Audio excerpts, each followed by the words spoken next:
Ahora vamos a escuchar a la doctora María Soledad Manini. Hola, buenas tardes. La verdad que es un compromiso para mí hablar después de Carlos Costenla. Sabrán comprender la inhibición que me provoca. No, vamos a tratar de hablar de otras ideas diferentes a las que trató Carlos.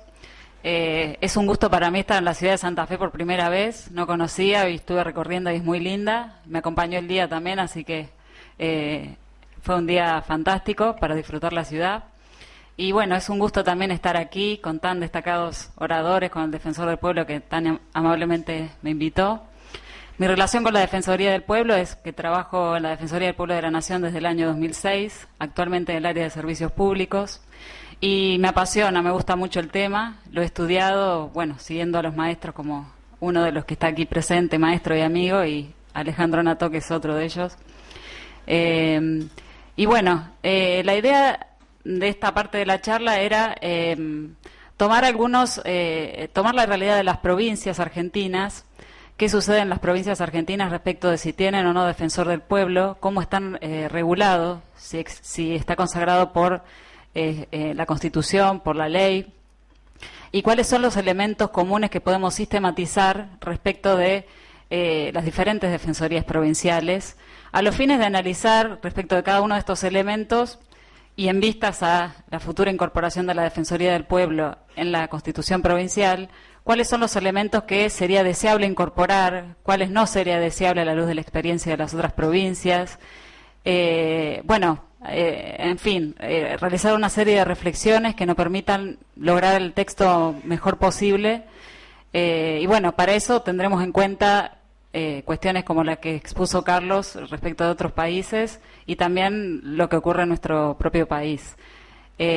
Así que bueno, la idea es comenzar con esto, ¿no? Empezar hablándole desde las provincias y, de alguna manera hablarle de las diferentes características que tienen hoy por hoy en los textos vigentes de las constituciones los diferentes defensores del pueblo provinciales.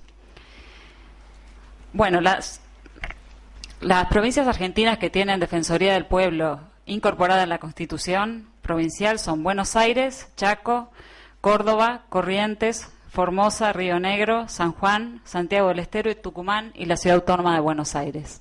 En todas estas provincias el defensor está incorporado en el texto constitucional y también en la Defensoría del Pueblo de la Nación.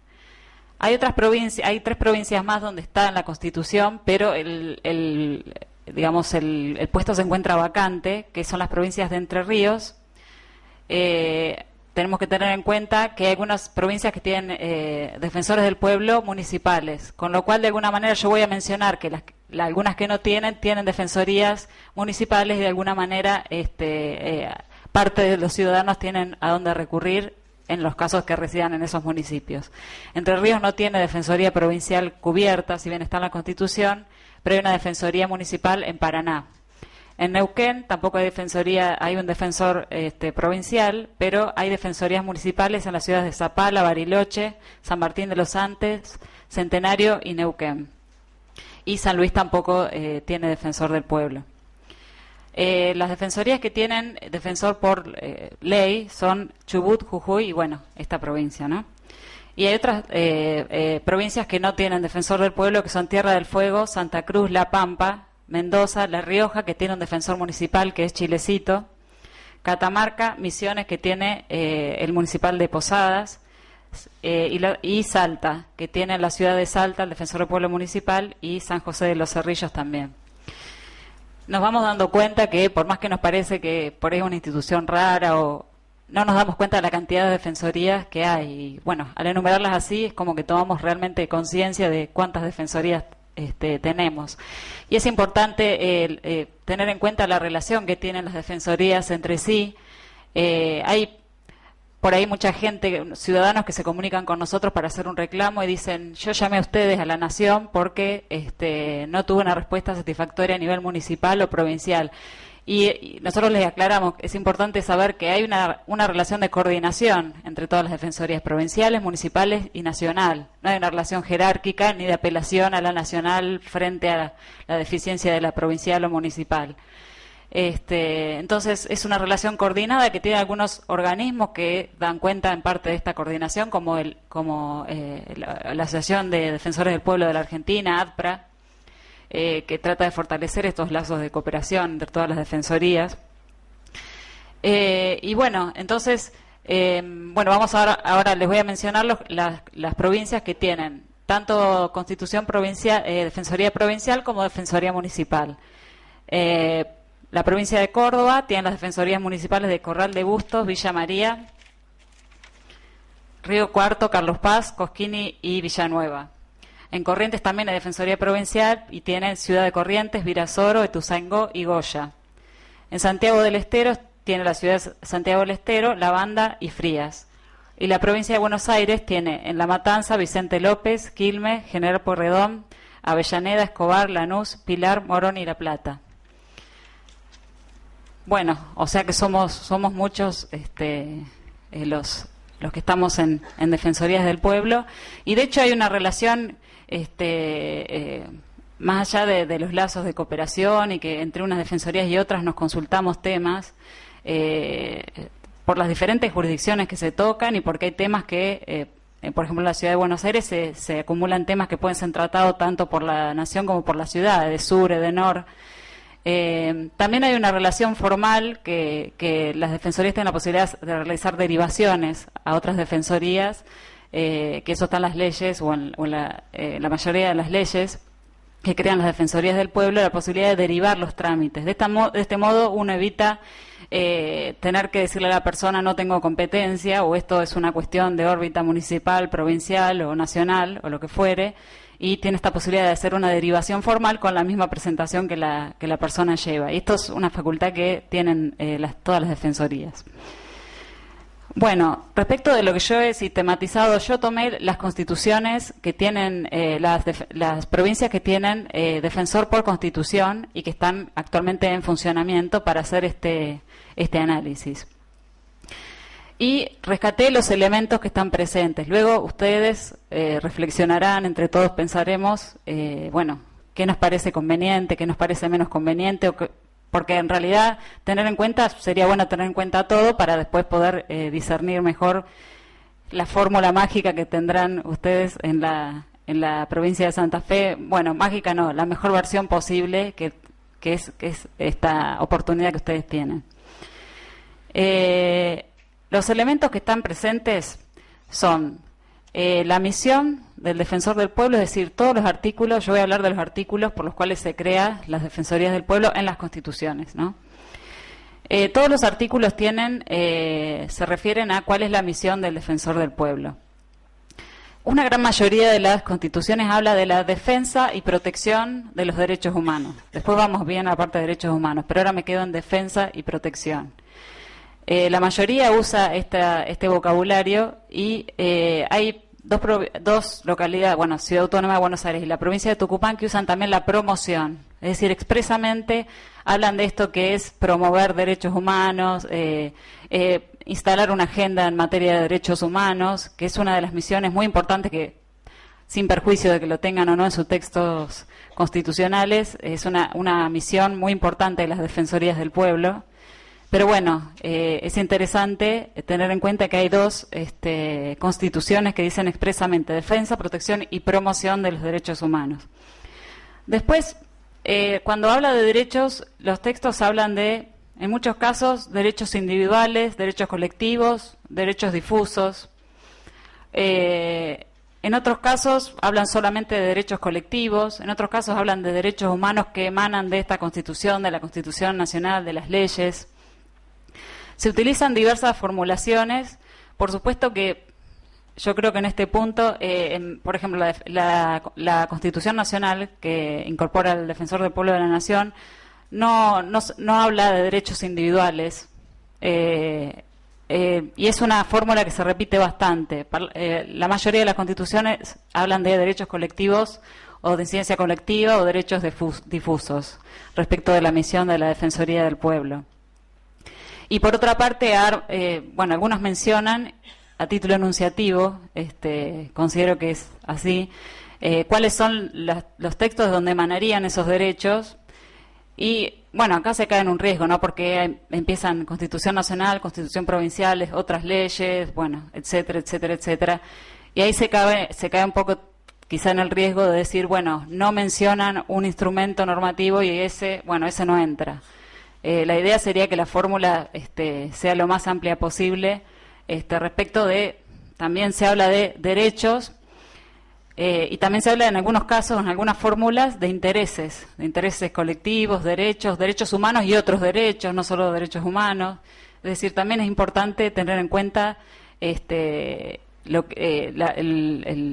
léxico que se utiliza para que sea posible, para no limitar. Más que nada, la idea es limitar lo menos posible, no facilitarle el trabajo a los juzgados, que muchas veces pasa cuando cae una demanda de la Defensoría del Pueblo. Bueno, se toman de estas pequeñas cosas, de que el texto dice o no dice tal cosa, para denegar legitimación, para decir que no tenía derecho, que el defensor no puede intervenir en tal o cual cuestión. Otro tema muy importante que se menciona en todas las constituciones es el tema de la autonomía. Se usan diferentes fórmulas para hablar de esto. Se usa la palabra autonomía, sencillamente, y esto se hace hincapié en casi todas las constituciones de los textos que estamos analizando. No recibe instrucciones de ninguna autoridad, es otra fórmula que se utiliza bastante. Otros agregan autarquía financiera. Bueno, si seguimos a algunos administrativistas, Gordillo, Balbín, el tema de la autonomía, digamos, la relación que tiene un órgano respecto de los demás órganos, el mayor grado de libertad de ese órgano sería la autonomía. Porque si tomamos la Constitución Nacional, por ejemplo, cuando el constituyente ha querido darle un mayor grado de libertad, los ha denominado entes autónomos. Por ejemplo, las universidades nacionales, la Defensoría del Pueblo, la Auditoría General de la Nación. En todos esos casos utilizó el término autónomo. Y después se dan detalles por ahí. Algunos dicen autarquía financiera, para dejar expresamente sentado el tema de, como decía el defensor, aquí el tema de las partidas presupuestarias, que tiene que tener una partida presupuestaria propia, de dónde tiene que salir. Y esto está relacionado también con el otro tema. Los textos, muchos de ellos no hablan de el lugar donde está ubicado, pero la mayoría habla de que está en la órbita del Poder Legislativo, o de hecho, de esto da cuenta el lugar donde está ubicado el artículo. Muchos artículos de la Defensoría, curiosamente, están ubicados en atribuciones del Congreso o de la legislatura, y corresponde al Congreso dictar una ley que regule a la Defensoría del Pueblo. Entonces, ahí, bueno, obviamente sabemos quién lo designa, no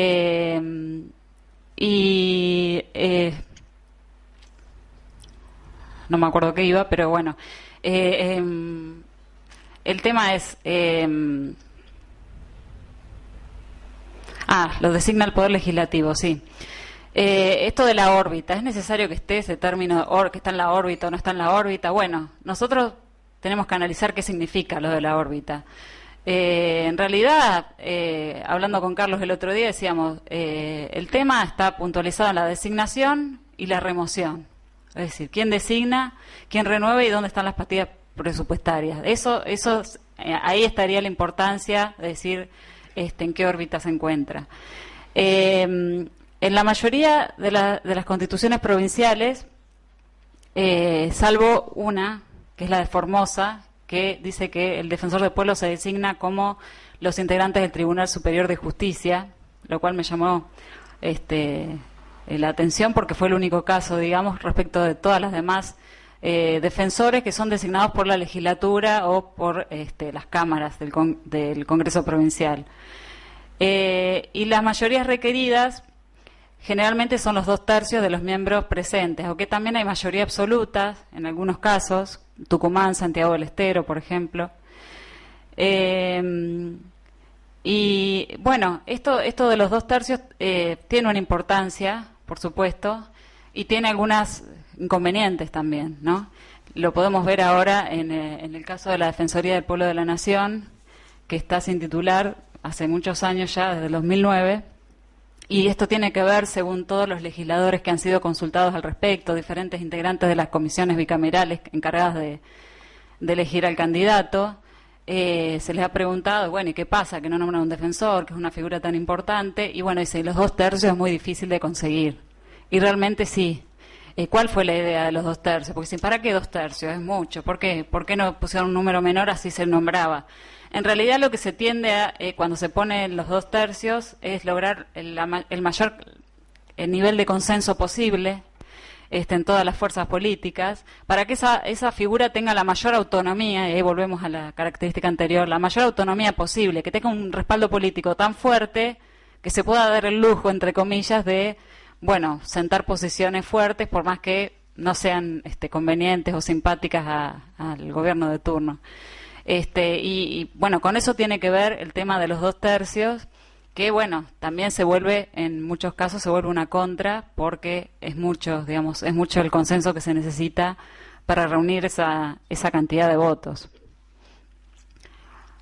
Bueno, después, respecto de los órganos bajo la competencia, generalmente los artículos hacen una mención a que el defensor del pueblo interviene entre hechos, omisiones, irregularidades o el ejercicio abusivo, defectuoso de las funciones por parte de, en los casos de las constituciones provinciales, dice la administración pública provincial y los prestatarios de servicios públicos, por lo general es lo que dice.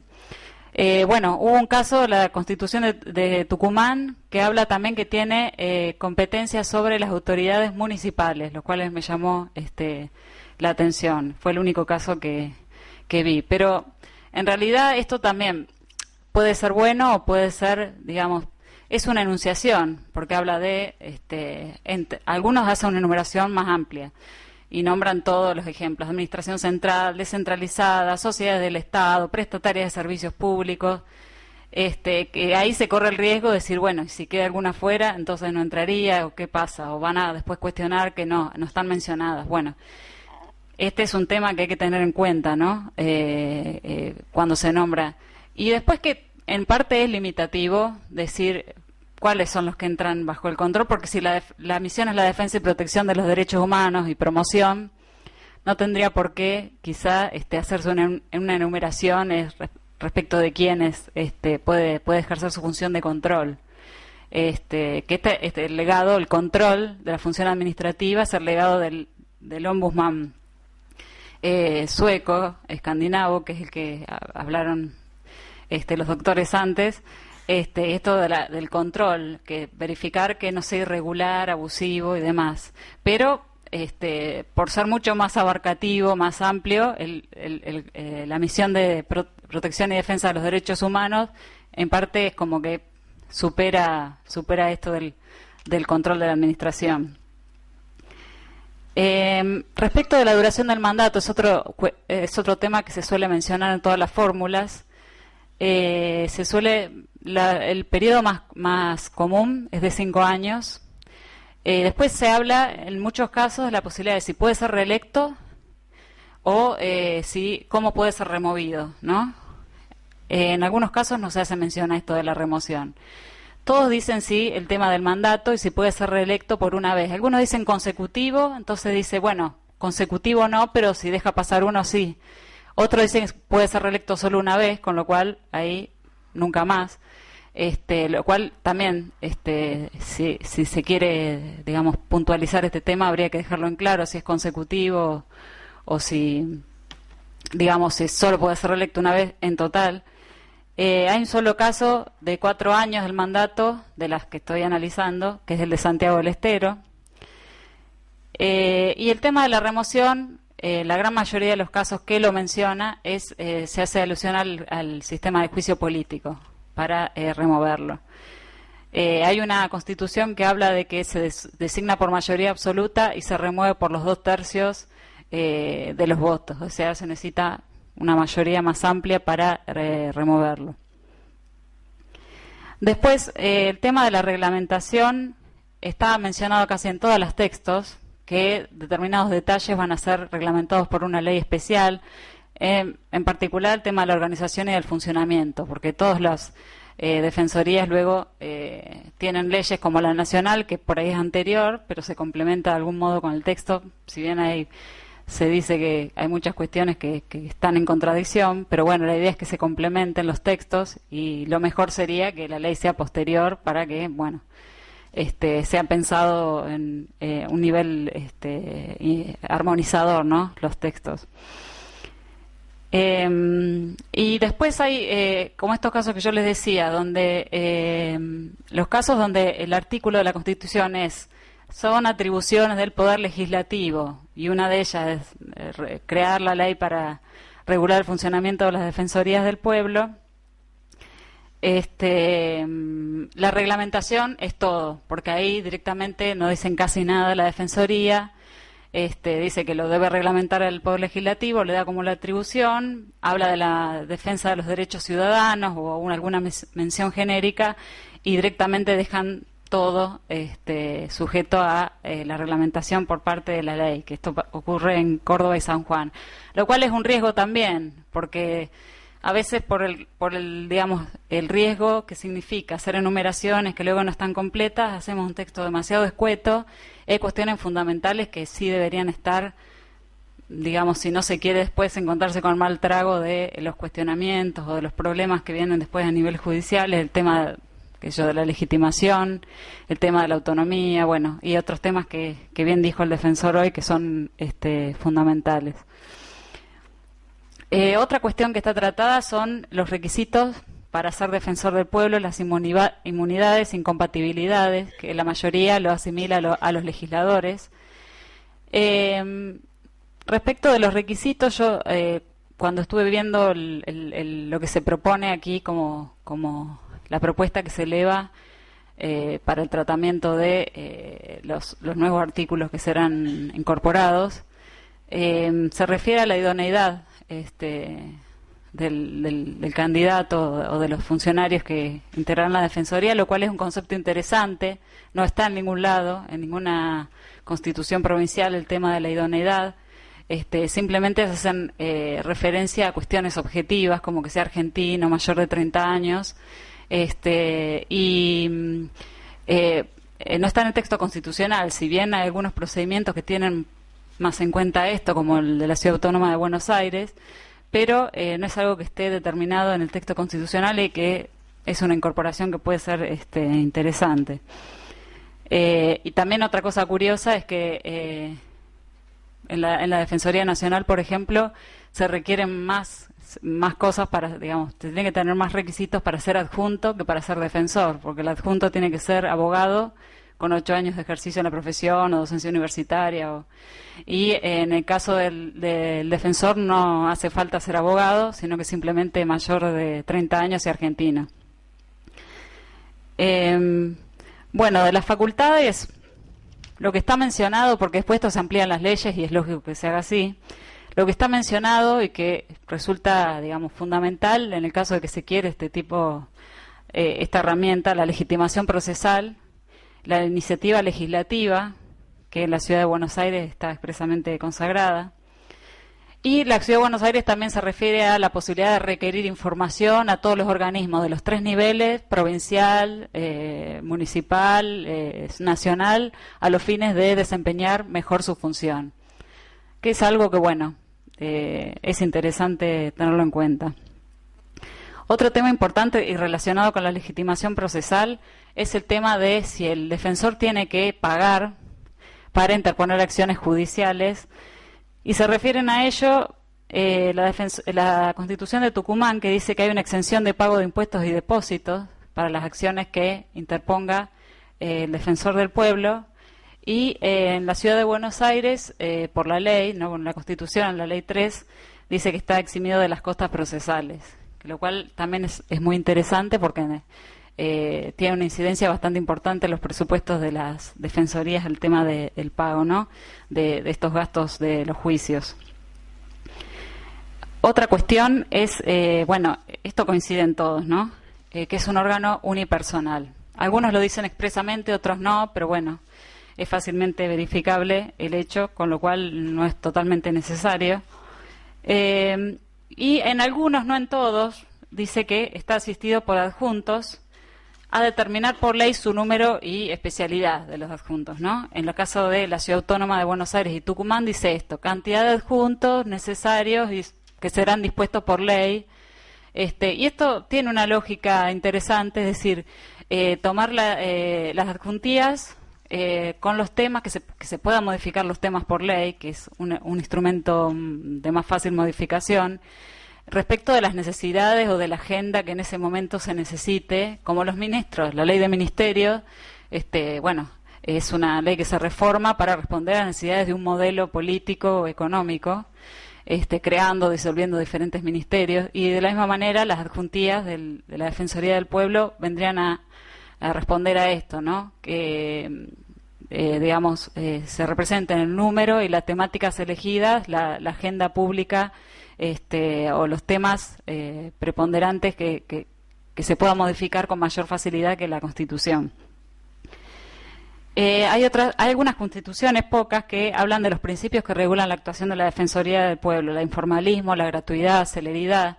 Quizás sería una cosa que no es demasiado, se sobreentiende, porque estos son los principios del derecho administrativo, del procedimiento administrativo en realidad, y los procedimientos son en su gran mayoría, de quien recurre a la Defensoría del Pueblo, son no judiciales.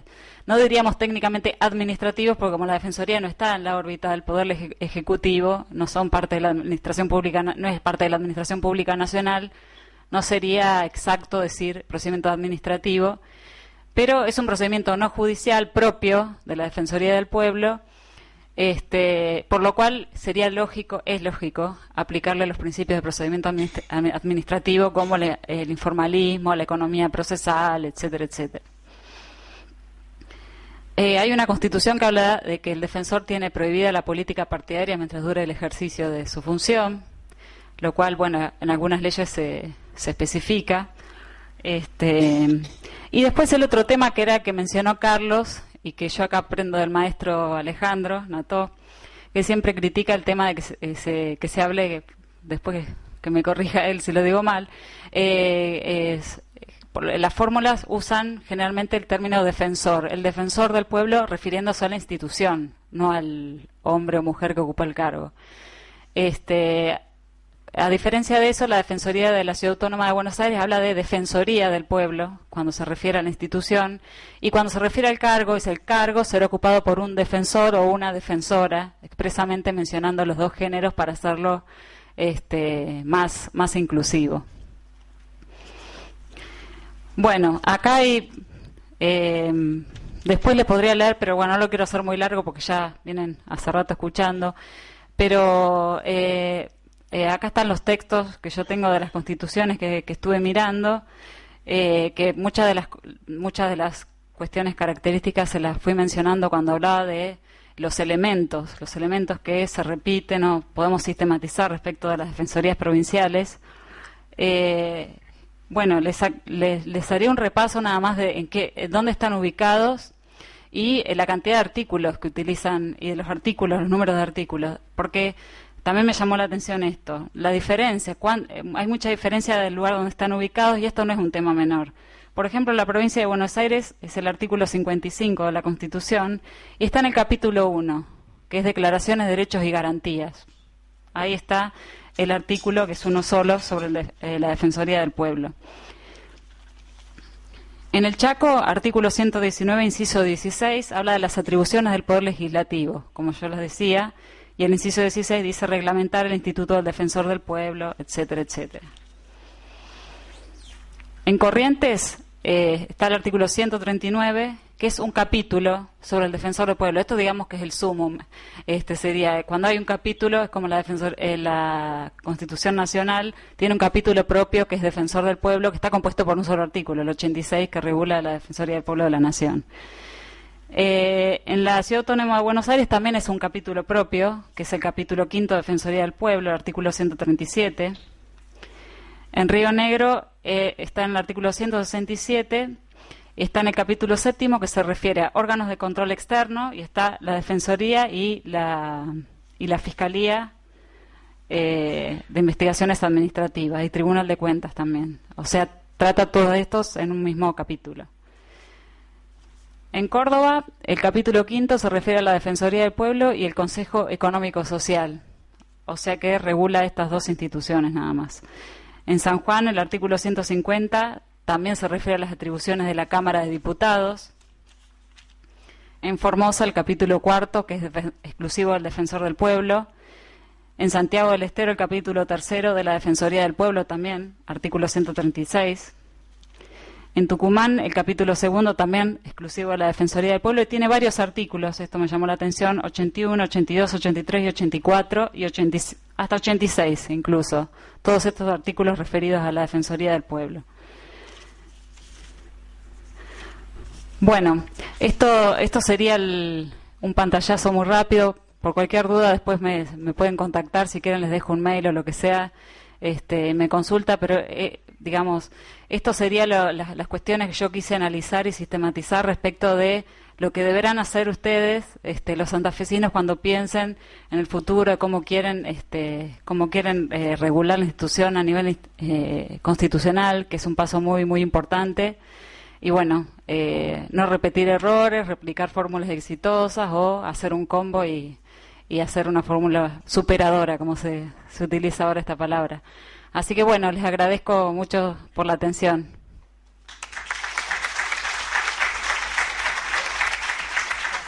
Agradecemos entonces a los integrantes del panel.